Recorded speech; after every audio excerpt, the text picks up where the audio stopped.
The village still remembered when Nangala's laughter rang through the banana grove. Her voice, always soft but full, used to carry through the compound in song while she pounded millet or fetched firewood. She was the kind of woman who turned simple chores into rhythm, who hugged with both arms and left the scent of lemongrass on your shoulder. But that was before the second wedding. Before Sudi, her husband of 8 years, sat her down under the guava tree and told her that his mother said it was time he had new energy in the house. That time was moving, and Weimma, a girl from the next village, was full of life.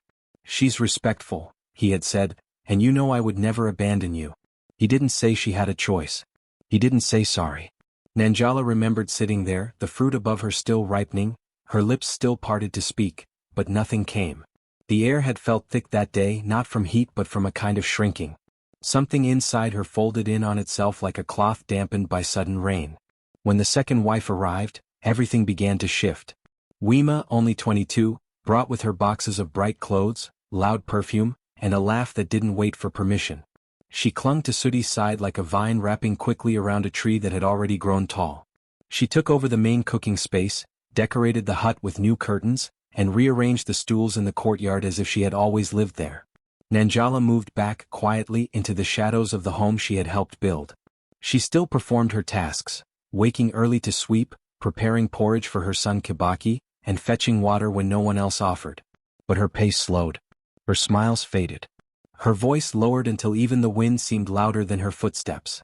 And Kibaki noticed. At 5 he didn't have the words for grief, but he saw the difference. He stopped hearing his mother hum while she cooked. He stopped being wrapped in those tight morning hugs. Sometimes she forgot to salt the food. Sometimes she forgot to eat. One evening, as she sat on a stool beside the fireplace, Kibaki crawled into her lap and looked up at her. "Mama, where is your smile?" he asked. She blinked as if waking from sleep. "What do you mean, Toto?" "The one that used to shine when I brought you flowers. The one that made your eyes laugh." She looked down at him, and for a second something in her chest cracked. She kissed his forehead and pulled him close. But she said nothing. Later that night, Nangala stood in front of the small mirror nailed to the inside of her hut wall. She had stopped looking at herself weeks ago. But now she looked, and she didn't recognize the woman staring back. There were fine lines around her mouth, not from age but from biting her words. Her eyes looked like still water, no ripples, no light. Her wrapper was loose around her waist. She looked faded. She reached up to touch her cheek, then turned away quickly as if the reflection had spoken aloud. She didn't tell Sudi how she felt. She didn't accuse Weimma. She didn't cry in front of anyone. She simply began to retreat, like the moon slipping behind the clouds, not gone but hidden. The women in the village noticed. They whispered at the well. "Nangala's not herself anymore," they said. "She was once the sunflower in this place." But they didn't speak up. After all, Weimma was younger, sharper, more vocal. And Sudi smiled a lot these days. No one wanted to disturb that peace. Except peace wasn't what lived in Nangala's heart. It was something else. A quiet waiting. A question with no mouth. She sat many nights beside Kibaki's sleeping body, brushing his hair with her fingers, staring at the wall. She thought about the years she gave, the soil she turned, the hands she held. And she wondered what part of her had gone so silent that even her own husband couldn't hear her anymore. The heart doesn't stop all at once. It dims. And when the heart begins to dim, even the sun feels like shade. A mother's silence is often the loudest cry in the house. Weimma's arrival didn't feel like a beginning. It felt like a storm that didn't knock before it entered. She stepped into the compound as if it had waited for her. Her hair was plaited tight and high. Her feet were fast even in new sandals. Her voice carried like the early rooster, and when she laughed, it startled birds out of the trees. She didn't ask where things went. She simply moved them. By the second day, she had changed the curtains Nangala had stitched by hand. By the third, she had taken over the cooking fire and placed her pots on the shelf where Nangala's herbs once sat. And by the end of the first week, she had renamed the family goat after her favorite singer, declaring Nangala's old name for it too plain. Sudi chuckled at everything. "She's just full of spirit," he said, grinning as Weimma playfully tugged at his wrapper or swatted him with a palm fan. "You should learn from her, Nangala. She brings life into the house." Nangala smiled faintly and returned to washing the clothes. The soap burned her hands a little, but it helped distract her from what burned inside. Weimma mocked everything softly, then sharply. "Oh, you still grind millet with stones? So slow. You still wear wrappers like our grandmothers? Come on, it's the new age." She moves like she's carrying the whole mountain, this one. And when Nangala entered a room, Weimma would sometimes sigh loudly and say, "Ah, the real wife has come. Let me fetch my servant's apron." Sudi never corrected her. He would shake his head and say, "Weimma, behave," but the corners of his mouth still turned up with amusement. He liked the attention, the drama, the fire. And when she laughed in his arms, he let himself forget who once lit that fire first. Nangala swallowed her responses daily. She did not shout.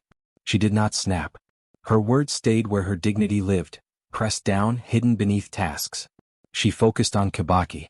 Woke early to prepare his breakfast, mended his shirts, taught him stories about rivers that remembered and trees that listened. Her tenderness for him did not fade. But he saw it. He saw how her eyes stopped lighting when she walked into her own home. Some evenings, Weimma would insist on eating alone with Sudi, giggling through dinner while Nangala ate with Kibaki in silence. "Why are we outside?" he asked one night. Nangala smiled and said, "Because the moon is our guest tonight." But her voice cracked on the last word. Weimma was not evil. She was just careless with her words, sharp, fast, thrown like stones but laughed off like feathers. It was her way of climbing. And each time Sudi allowed her to step over Nangala, it was as if he handed her a ladder. One afternoon, Weimma burst into the courtyard laughing and holding one of Nangala's old wrappers. "Look at this," she said. "You wore this on your wedding day? My goodness. No wonder he needed a new fire." Sudi chuckled awkwardly, then said, "Enough, Weimma. That's not necessary." But the damage had already settled. Nangala stood at the door, frozen. Her hand held a calabash of water. She said nothing. Her eyes didn't even flinch. That night, Kibaki whispered, "Mama, does she not like us?" Nangala pulled him into her lap. "She's new," she said softly. "Sometimes new things speak loudly so the world doesn't hear how unsure they are." Kibaki didn't understand, but he laid his head against her chest and listened to the rhythm of her breathing. That night it sounded slower than usual. The days passed. Nangala moved like a ghost with warm hands. Always present, always useful, but never seen. She cleaned after the laughter. She cooked when no one watched. She comforted Kibaki with stories and folded her pain into silence. But silence is never really empty. It grows heavy. It grows sharp. One morning, as Nangala swept the yard before sunrise, she heard Weimma speaking loudly inside the hut. "You know, Sudi," she said, "I could never live like she does. Always so quiet. Like a shadow." "I'm not a shadow. I was born for light." Nangala stopped sweeping. Just for a moment. She stared at the line her broom had drawn in the dust and realized something simple and painful. She had not faded by accident. She had been pushed back room by room, word by word. And Sudi had watched every step. Some wounds don't bleed. They bruise the soul. Sometimes the insult isn't in the word, but in the silence that follows it. It started with the cooking fire. One morning, Nangala arrived with her bundle of cassava leaves and found Weimma already there, stirring porridge. Her pots were stacked in the corner. Her small spice tins had been moved aside, replaced with Weimma's bright tins labeled in bold black charcoal. "I've already started," Weimma said with a quick grin. "You rest today. You look tired." Nangala nodded. Her voice didn't rise. She simply turned and went to the small outside hearth, the one usually used for roasting maize or warming water. That same week, she found her tools missing from the garden plot. The spot where she had planted aloe and lemongrass for years now had rows of tomato vines. Weimma stood there, wearing Nangala's wide straw hat, calling instructions to a young helper. "You can take the other corner if you want," Weimma said without looking up. "But this one is sunnier. The vegetables deserve the best light." And Sudi, he said nothing. When Nangala told him gently that the herbs she'd planted were medicinal, ones she'd harvested since before Kibaki was born, he simply shrugged. "Let's not cause trouble over soil," he said. "There's enough land for both of you." But Nangala knew it wasn't about the land. It was about presence. It was about place. It got worse. One afternoon, Weimma called Nangala into the main hut. On the woven mat sat a small bundle of fabric and thread. Inside it, neatly folded, was a necklace. A simple one Nangala had made long ago with blue beads and a small wooden charm shaped like a flame. Weimma held it up. "I found this in the old basket," she said, admiring it. "Sudi says it's from the early days. He said I could wear it." Nangala stared for a moment, then looked at Sudi, who stood behind her with crossed arms. He didn't meet her eyes. "It suits her," he muttered. Nangala walked away without taking the necklace back. That night, she sat on her mat, her fingers touching the space on her neck where the charm once rested. By the following week, a final shift arrived. Sudi called her to the porch. "We've been thinking," he said. "Since Weimma's carrying most of the house now, it might be better if you take the small hut for yourself. It's closer to the edge of the compound." Quiet. Nangala looked at him. "The guest hut. It's not about shame," he added quickly. "Just better organization." She said nothing. She moved into the small hut by sunset. It had once been used by travelers passing through, by Sudi's cousin during harvest season, and once even by an elder who had broken his leg. But never by her. Never by the wife who had once woven every mat in the main house, who had built the hearthstones with her bare hands, who had planted the first marigolds around the fence. Now she lived there. And Kibaki noticed. At first he followed her automatically, not understanding the change. But when he saw Weimma closing the door to the main hut behind her and locking it with the inner latch, his brows furrowed. "Mama, why don't we eat at the big table anymore?" he asked one evening as they shared a bowl of mashed bananas and groundnuts. Nangala stirred the food slowly. "Because this is our space now." "But why?" he asked. "Did someone take it?" She looked at him with tired eyes. "Sometimes spaces aren't taken. They are given away little by little." Kibaki stared down at his food. Then he looked at her face. "Mama, you don't laugh when the birds sing anymore." She turned away, pretending to check the firewood. But her chest tightened. That night, she watched the flickering lamp on the mud wall of her hut and thought of all the ways her world had grown smaller. She no longer danced while stirring stew. She no longer wore her red wrap on Sundays. She no longer sang to Kibaki as he drifted to sleep. She no longer prayed aloud, only in her mind. In the house. It still bore her name, her handprints in the plaster, her stories whispered in the walls. But it no longer welcomed her. She could feel it with every creak in the floorboards, every glance from Weimma, every time Sudi said, "We've decided," instead of, "Can we talk?" The house still stood.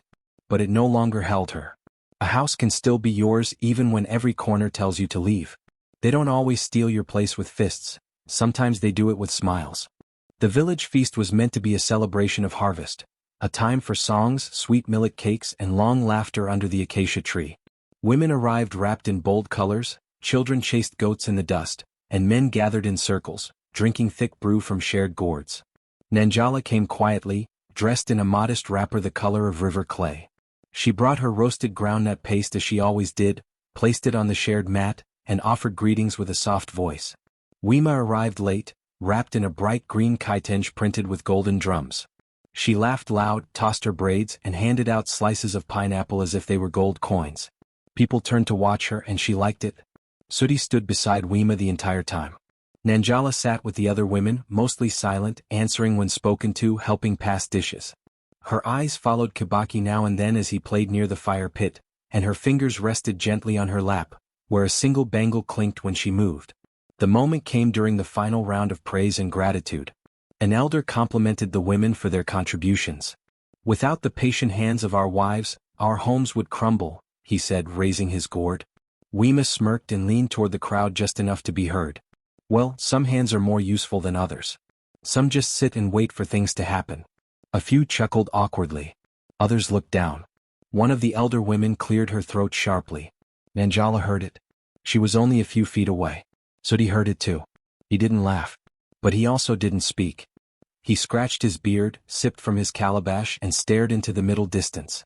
No glance in her direction. No defense. Nangala didn't flinch.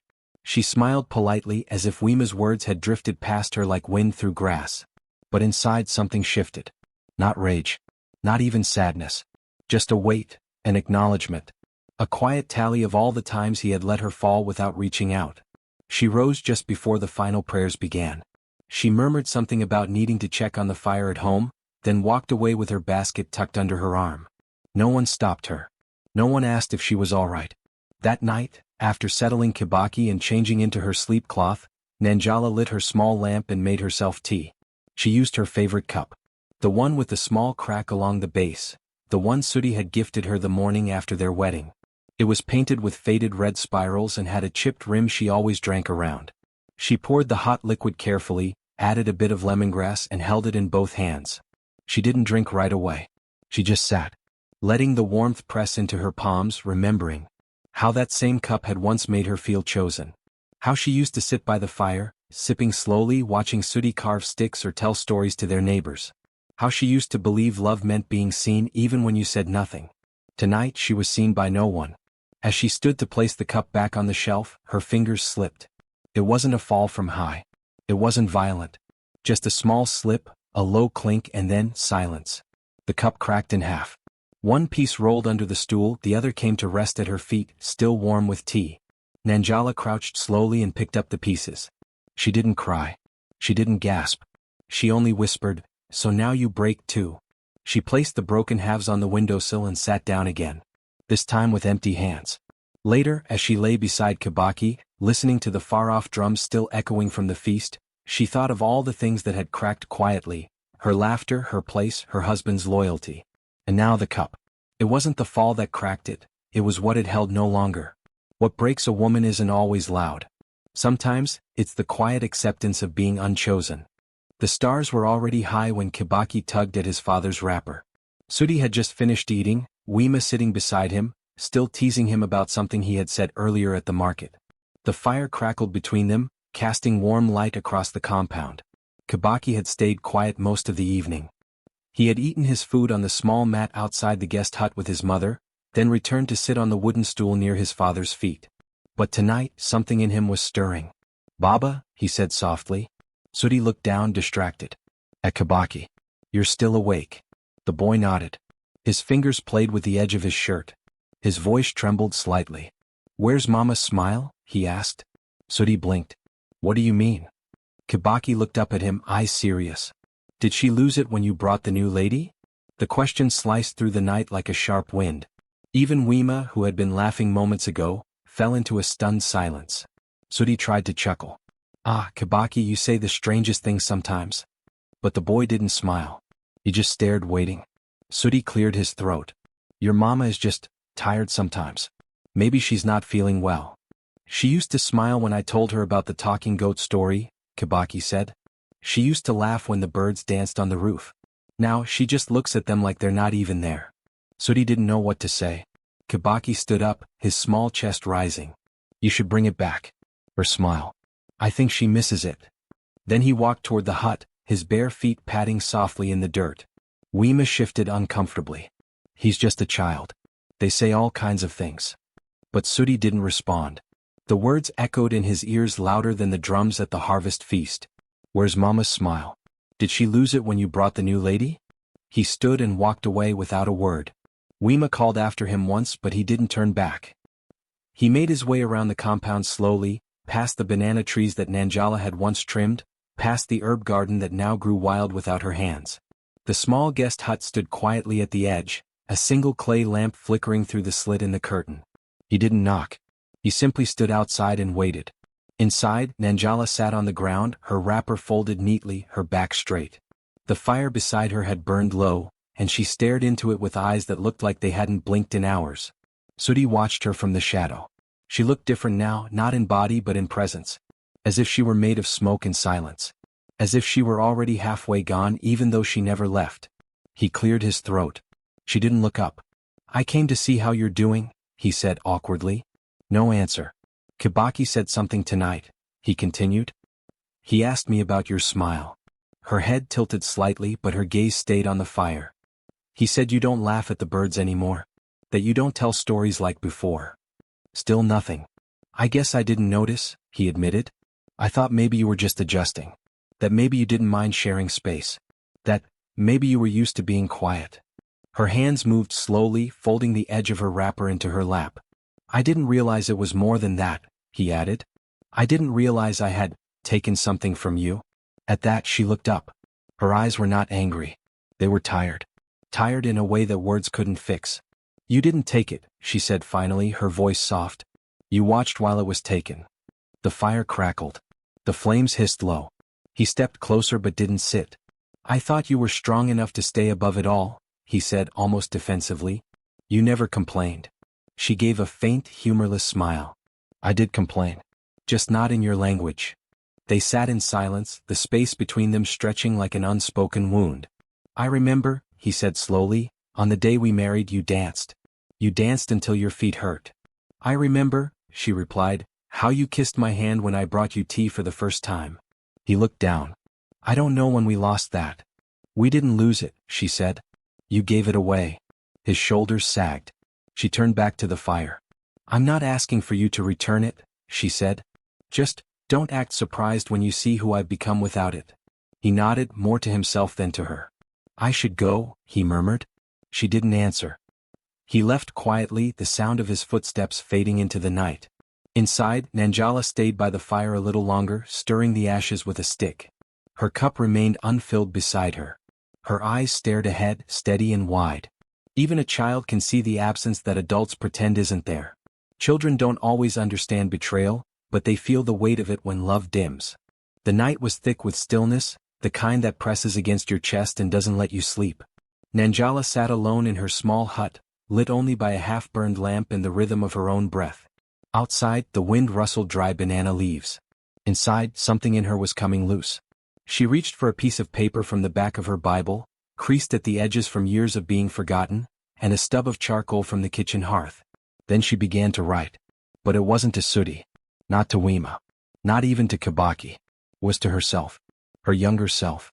The girl who danced without reason and sang while planting cassava. The one who had once believed that love was permanent and that being chosen once meant being chosen forever. She wrote, Dear Nangala, I know you are somewhere in here, beneath the wrappers and silence and small smiles that don't reach the eyes. I want to say, I'm sorry. Not because you did something wrong, but because I let them shrink you. I let them move your hands, your fire, your footsteps into a corner. You gave your youth to building a home and they built a new one without asking. You thought silence was grace. Maybe it was. But it also became the path they used to walk over you. I want you to know this, I still remember you. And I'm not gone. I'm just finding my way back to you. It's not about being loud. It's about being whole again. She stopped writing. Her eyes were dry. Her hands were steady. Just before dawn, she stepped outside into the cool morning air.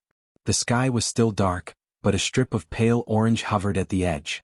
She walked to the small garden where she used to grow lemongrass and aloe, before Weimma decided tomatoes and roses were better. She knelt in the soil, dug a small hole with her fingers, placed the folded letter inside and struck a match. The flame rose, crackled softly and then fell into smoke. Ashes curled up into the morning breeze, floating upward like birds with no wings. Behind her, the village began to stir. Chickens clucked, a gate creaked, a gourd was knocked over. But in that moment, Nangala was entirely alone with her choice. Later that morning Mrembo arrived. She was Nangala's oldest friend, the kind who knew when to speak and when to just sit beside you. Today she didn't sit. She came with firm steps and a narrowed gaze. I saw you in the garden at dawn, Mrembo said. And I saw Weimma laughing in the main compound an hour later, as if her feet have never touched the ground. Nangala didn't answer. You're still letting them walk over your story, Mrembo continued. You have every right to go to the elders. Tell them how you've been treated. Let the council know what this house has become. Nangala turned to her slowly. I'm not waiting to be rescued, she said quietly. I'm just choosing how I'll rise. Mrembo frowned. So you'll just stay in that small hut forever?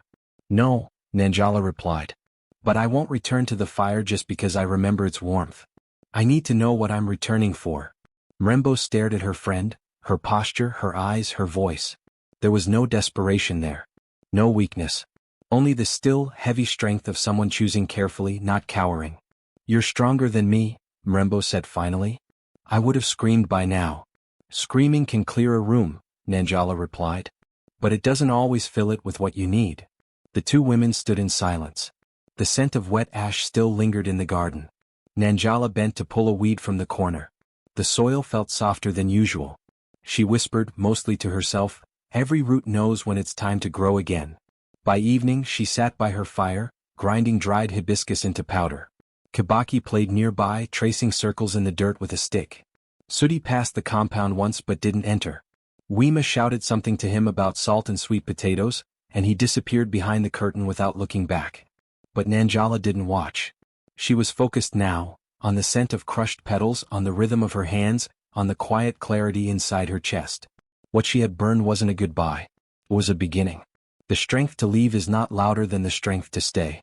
They're just different fires. The sky was heavy that morning. Clouds hovered low, thick and gray, casting a weight across the compound that felt more emotional than weather. Nangala was peeling cassava behind her hut when she heard the shouting. "Stop hiding," was Weimma. Nangala stood slowly, wiping her hands on her wrapper, heart steady. Weimma came storming around the corner, eyes flashing. "So this is your plan? Turn your child against me?" Nangala said nothing. She looked at Weimma the way one might look at rain, knowing it would pass, eventually. "He won't eat when I serve him. He tells me, Mama used to do it like this, and then sits with his arms crossed like I'm poison." Weimma pointed a finger, voice rising. "You've been poisoning his thoughts with your sad little silences. Don't think I don't see it." Nangala lifted the basket of cassava and began walking toward her door. But Sudi was already on his way, drawn by the noise. "What's going on here?" he demanded, eyes jumping between them. Weimma folded her arms. "Your son disrespects me and she's the reason." Sudi turned to Nangala. "Is this true? Are you feeding him bitterness? Whispering things about Weimma when I'm not around?" Nangala looked up slowly, face calm. "I haven't whispered anything," she said. Sudi stepped forward, voice sharp. "Then why is my house full of tension? Why does Weimma feel hated in her own home?" Nangala didn't respond. And that was when Kibaki came running. He must have been nearby, hiding behind the banana trees or crouched behind the water drum. His voice cracked like a branch as he burst through the silence. "Stop shouting at Mama." Everyone turned. Sudi's mouth parted slightly, startled by the boy's boldness. Kibaki's small fists were clenched. "Mama doesn't even speak. But I can see her pain. Every day I see it. You think she's making me hate someone? I don't need her to say anything, I can feel it." Weimma started to speak, but Kibaki continued. "She gave me food when no one else did. She holds my hand when I'm scared at night. She used to sing, but now she just looks at the fire like she's already gone." He turned to his father, tears running freely. "And you just let it happen." The compound had gone still. A few villagers nearby had stopped walking. Someone behind the fence had paused their sweeping. Even the birds seemed quiet. Sudi looked around, suddenly aware of how many ears were nearby. His anger, once so firm, now shrank under the weight of his son's raw truth. But Nangala wasn't looking at Sudi. She was watching Kibaki, his tiny shoulders shaking, his voice breaking, his heart speaking what her lips had never dared say aloud. She bent down, held him close, whispered something into his ear that only he would understand. Then gently she stood. Her eyes met Sudi's. And for the first time she did not lower them. She didn't flinch. She didn't cry. She looked straight through him, through the man she had once trusted with every fiber of her youth. Through the walls he let crumble, the silence he had painted over her voice. Then without a word she turned and walked away. Into the hut. Into herself. Into something deeper than either of them could follow. Later people would say they'd never seen her walk that way before. There was no bend in her back. No softness in her step. Only a quiet force, like the wind that moves before a heavy rain. Weimma stood frozen, lips tight, unable to argue with what had just happened. Sudi watched the door close behind Nangala and felt something crumble inside him, not from anger but from knowing, from finally seeing.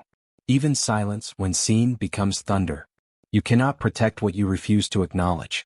The invitation came on a Monday morning. A messenger from the neighboring village, Rukia, arrived with dust on his feet and respect in his voice. He handed Nangala a note, simple, handwritten, and sealed with dried cassava glue.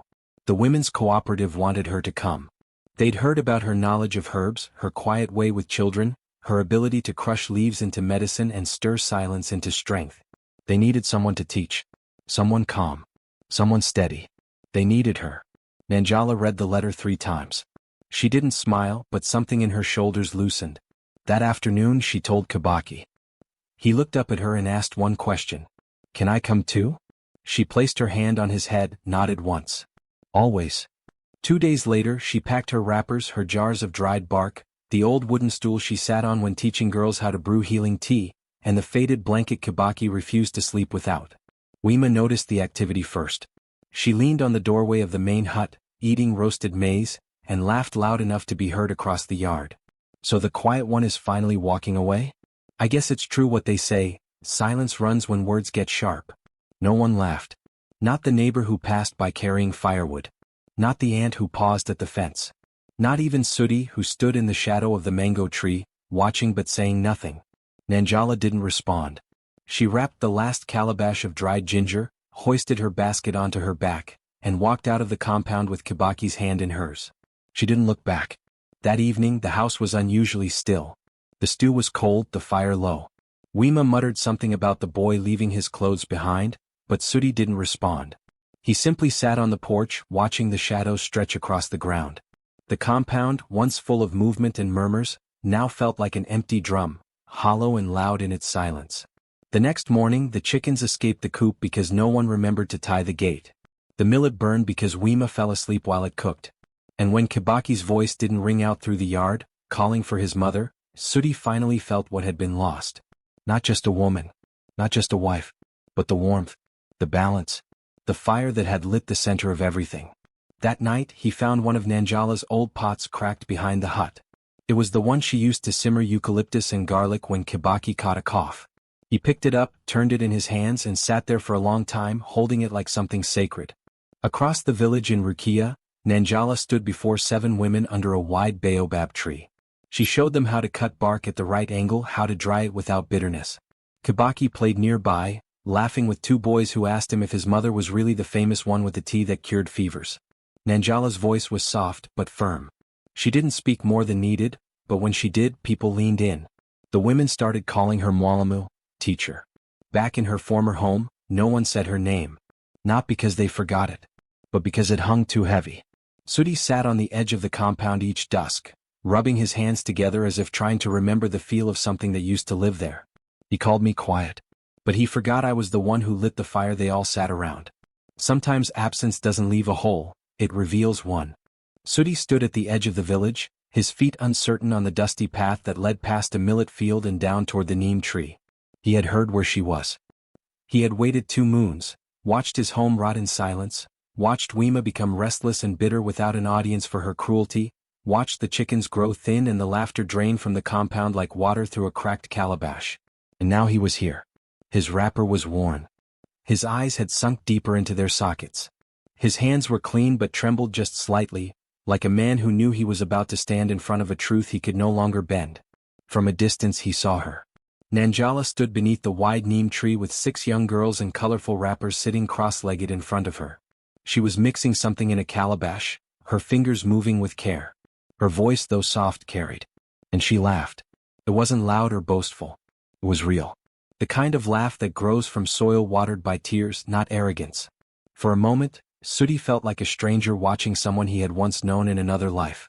Kibaki ran past him before he could speak, his legs kicking up dust, his smile wide as he called out, "Mama." She turned and caught him mid-run, lifting him gently and pressing her forehead to his. The way she used to do long ago. Sudi stepped closer. Kibaki saw him and paused.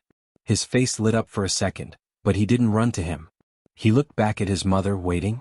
Nangala looked up slowly, meeting Sudi's eyes. He removed his sandals and approached with cautious steps. When he reached the shade of the neem tree, he didn't try to take her hand or greet her with forced familiarity. He dropped to his knees. The girls fell silent. Even Kibaki looked confused. But Nangala remained still. "I came," Sudi said, voice rough, "because I needed to see what I threw away." He looked around, at the girls, the woven mats, the calabashes of healing herbs, the rows of plants behind her. "You weren't just a wife," he said. "You were the center of everything. The rhythm, the heat, the balance." Nangala exhaled. Not sharply, slowly. "And yet," she said softly, "you let the walls collapse around me. You watched the roof crack and instead of fixing it, you walked into another house." Sudi swallowed hard. "I didn't know." "No," she interrupted gently. "You didn't listen." He nodded, shame thick in his throat. "I don't want you to come back. I just want you to know. I see now. I truly see." Kibaki stepped closer, resting his head on his mother's side. Nangala placed a hand on her son's hair but said nothing more. One of the girls began to fidget with a string of beads on her ankle. The moment stretched. Finally, Sudi looked at his son. "Kibaki," he whispered. "I miss you." The boy tilted his head. "Mama still smiles here. That's why I like it." Sudi closed his eyes. The ache behind them was too much. He stood slowly, brushing the dust from his knees but leaving it on his heart. He didn't ask for forgiveness. He didn't dare. But as he turned to leave, he looked back once more. Nangala had already turned her attention back to the girls. She was pointing at a bowl of bark and explaining how to grind it for cough relief. Her voice rose gently, firm but kind. Her world had continued. Not just without him, but because he was no longer in it. He took one last breath of that air, clean, warm, scented with crushed herbs and freedom, and began his walk back home. Back to the empty house. Back to the memory of the woman he hadn't protected when it mattered. Too many men realize too late that love unprotected is love lost. The sun rose over the eastern hill, casting golden threads across the green fields where once only silence grew. At the edge of the village stood a thatched compound with painted stones around its border and a wooden sign etched by careful hands. The garden of her voice. It wasn't a clinic. It wasn't a school. It was something else entirely, something soft yet strong like the woman who built it. Inside, young girls bent over baskets filled with dry herbs, laughter floating between lessons. They ground bark into powder, mixed oils with care, and took turns reading aloud from worn storybooks with pages that smelled of rain and eucalyptus. At the center of it all stood Nangala. She moved with quiet purpose, checking mixtures, adjusting flames, smiling without effort. Her eyes still carried depth, but the weight was no longer sorrow. It had become something new. Kibaki ran up to her, waving a paper. Look, I wrote the whole poem from memory. She took the sheet, read it silently, and kissed the top of his head. Perfect, she whispered. And your handwriting is stronger now. He beamed, chest puffed with pride. Mama, he said, glancing around at the girls seated under the neem tree, some of them didn't know how to read at all before you came. Nangala looked over the compound, watching the girls share leaves, laugh, sit close like sisters. They know now, she said softly. They know many things now. In the distance, a man approached on foot, careful not to stir dust. He carried a basket, bananas, dried fish, soap, and placed it near the gate. He didn't enter. Sudi stood quietly, waiting for someone to acknowledge him. Kibaki saw him first but said nothing. He watched his mother instead, searching her face for a signal. Nangala glanced toward the gate. Their eyes met, then passed over each other like strangers at a river crossing. Sudi bowed slightly. She nodded. That was all. He turned and left. He had made a habit of it now, visiting once every moon with small offerings, never stepping beyond the gate, never asking to stay. The girls had come to know him as the man with the basket. One afternoon, as the sun dropped behind the cassava fields and the air began to cool, a small girl tugged at Nangala's wrapper. Mama Nangala, she asked shyly, do you ever miss him? There was no teasing in her voice. Just a child's honest curiosity. Nangala paused, then knelt down so their eyes were level. I miss nothing, she said gently, that didn't see me while I stood right in front of it. The girl blinked, thoughtful. So, missing is about who noticed you? It's about who valued you, Nangala replied. And who knew what they had, before it became a memory. That night, Kibaki curled into her side beneath a sky dusted with stars. Do you think he'll ever come in? He asked. Nangala wrapped an arm around him. That's no longer my question to answer. They sat in silence, the kind that doesn't ache but heals. In the months that followed, the center grew. More girls came. Some arrived shy and bruised from harsh homes. Others came bold but unsure of their voices. All of them left changed. The village began to refer to Nangala not as Sudi's wife, but as the woman who teaches the girls. She was invited to speak at gatherings, consulted by elders, gifted seeds for planting. She never remarried. She never needed to. One afternoon during harvest, as women lined up to receive satchels of healing powder and handmade cloth, a young mother whispered to her, My daughter now stands taller. She speaks with her full voice. Thank you. Nangala smiled. She always had it, she said. We just watered it together. In the distance, the wind moved through the trees like a song. Sudi never stopped coming. But he never stepped in. And Nangala never invited him. She didn't hate him. She didn't love him. She had simply walked beyond the place where those two things mattered. She was the smile he didn't protect. Now the whole village carries it for her.